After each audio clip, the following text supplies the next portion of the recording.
Hi hello ಎಲ್ಲರಿಗೂ good evening. ಎಲ್ಲರೂ ಹೇಗಿದ್ದೀರಾ? ಇವತ್ತು ಸಿಂಪಲ್ಲಾಗಿ ಸಂಜೆ ಸ್ನ್ಯಾಕ್ಸ್ಗೆ ಅಂತಲೇ ಒಂದು ಇಪ್ಪಿ ನೂಡಲ್ಸ್ ಮಾಡೋಣ ಆಯಿತಾ. ಇದು ಮಸಾಲ ನೂಡಲ್ಸು ಚೆನ್ನಾಗಿರುತ್ತೆ, ಬಟ್ ತುಂಬ ಟೇಸ್ಟಿ ಅಂತ ಏನು ಹೇಳಲ್ಲ, ಚೆನ್ನಾಗಿರುತ್ತೆ. ಓಕೆ ಇಪ್ಪಿ ಪಾಸ್ತಾ ಮಸಾಲ ಒಂದು ಪಾತ್ರೆಗೆ ಬಿಸಿನೀರು ಇಟ್ಕೊಂಡು ಅದಕ್ಕೆ ಪ್ಯಾಕೆಟಲ್ಲಿರೋದು ನೂಡಲ್ಸ್ ಎಲ್ಲ ಹಾಕಿ ಒಂದು ಕುದಿವರೆಗೂ ಉಪ್ಪು ಹಾಕ್ಬಿಟ್ಟು ಒಂದು ಕುದಿ ಬರೋವರೆಗೂ ಕುದಿಸ್ಕೊಳ್ಳಿ. ಚೆನ್ನಾಗಿ ಅಂದರೆ ಫುಲ್ ಬೇಯೋದು ಬೇಡ, ಬೇಯ್ದಂಗಿರೋದು ಬೇಡ, ಆ ಥರ. ಇನ್ನೇನು ಒಂದು 80% ಅಷ್ಟು ಬೇಯಿಸಿ ಸಾಕು. ಇನ್ನು 20% ಆಮೇಲೆ ಚೆನ್ನಾಗಿ ಇದಕ್ಕೆ ಬೇಯುತ್ತೆ. ಎಲ್ಲ ತರಕಾರಿ ಹಾಕಿದ್ರೆ ಇನ್ನೂ ಚೆನ್ನಾಗಿರುತ್ತೆ. ನನ್ನ ಮಗನ ಹತ್ರ ಅರ್ಜೆಂಟಲ್ಲಿ ಏನೂ ಮಾಡೋಕ್ಕಾಗಲ್ಲ, ಹಾಗಾಗಿ ಡೈರೆಕ್ಟ್ ಹಿಂಗೆ ಮಾಡ್ತಿದ್ದೀನಿ. ನನ್ನ ಮನೇಲಿ ಪಾಸ್ತಾ ಫೇವ್ರೆಟ್ ನನ್ನ ಮಗನಿಗೆ. ನೋಡಿ ಇವಾಗ ಬೇಯ್ದಿದೆ, ಒಂದು 10% ಬೇಯ್ದಿದೆ ಅಷ್ಟೇ. ಇವಾಗ ಹಿಂಗೆ ಚೆನ್ನಾಗಿ ಒಂದು ಕುದಿ ಜಾಸ್ತಿ ನೀರು ಹಾಕಿನೇ ಬೇಯಿಸ್ಕೊಳ್ಳಿ, ಸ್ವಲ್ಪ ಪರವಾಗಿಲ್ಲ. ಸ್ವಲ್ಪ ನಮಗೆ ದೊಡ್ಡವ್ರಿಗಾದರೆ ಎಣ್ಣೆ ಸ್ವಲ್ಪ ಜಾಸ್ತಿ ಹಾಕಿ ಮಾಡ್ಕೊಂಡ್ರೂ ಚೆನ್ನಾಗಿರುತ್ತೆ. ಮಗಂಗಲ್ವ ಚಿಕ್ಕವನಿಗೆ ಅಂತೇಳಿ ನಾನು ಸ್ವಲ್ಪ ಎಣ್ಣೆ ಹಾಕ್ತಾಯಿದ್ದೀನಿ. ಜಸ್ಟ್ ಈರುಳ್ಳಿ ಒಂದು ಹಾಕ್ತಿದ್ದೀನಿ ಅಷ್ಟೇ. ಅದು ಒಂದು ವೀಡಿಯೋ ಕ್ಲಿಪ್ ಮಿಸ್ ಆಗಿಬಿಟ್ಟಿದೆ, ಈರುಳ್ಳಿ ಫ್ರೈ ಆಗ್ತಾ ಇರೋದು. ಈರುಳ್ಳಿ ಎಲ್ಲ ಫ್ರೈ ಮಾಡ್ಕೊಂಬಿಟ್ಟು ನೀಟಾಗಿ ಪಾಸ್ತಾ ಬೇಯಿಸ್ಕೊಂಡಿರ್ತೀರಲ್ವ, ನೀರು ಫುಲ್ ಅದರಲ್ಲಿ ಸ್ವಲ್ಪ ನೀರನ್ನ ಹಾಕಿದರೆ ತಳ ಹಿಡಿಯಲ್ಲ. ಆಮೇಲೆ ಪೌಡ್ರು ಹಾಕಿ ನಾವು ಸ್ವಲ್ಪ ಮಾಗಿಸ್ಕೋಬೇಕಲ್ಲ, ಅದಕ್ಕೆ ಸ್ವಲ್ಪ ನೀರು ಹಾಕ್ಕೊಳ್ಳಿ.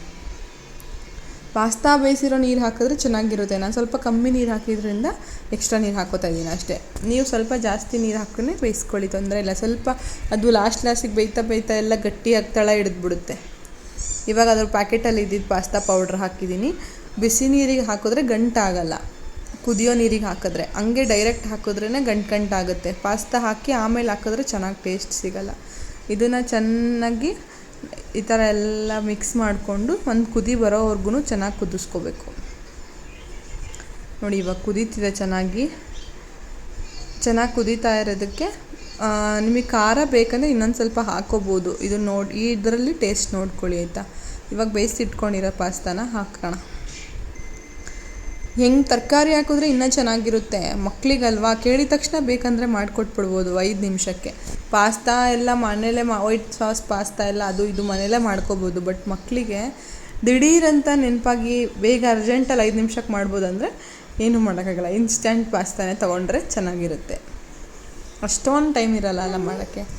ಇದು ಒಂದು ಕುದೀತಾ ಜಾಸ್ತಿ ನೀರು ಹಾಕೋದ್ರಿಂದ ನೋಡಿ ಗಟ್ಟಿ ಆಗಲ್ಲ. ತುಂಬ ಕುದೀತಾ ಅದು ಕನ್ಸಿಸ್ಟೆನ್ಸಿ ನೀರು ಎಷ್ಟು ಬೇಕೋ ಅದು ತಗೊಳುತ್ತೆ.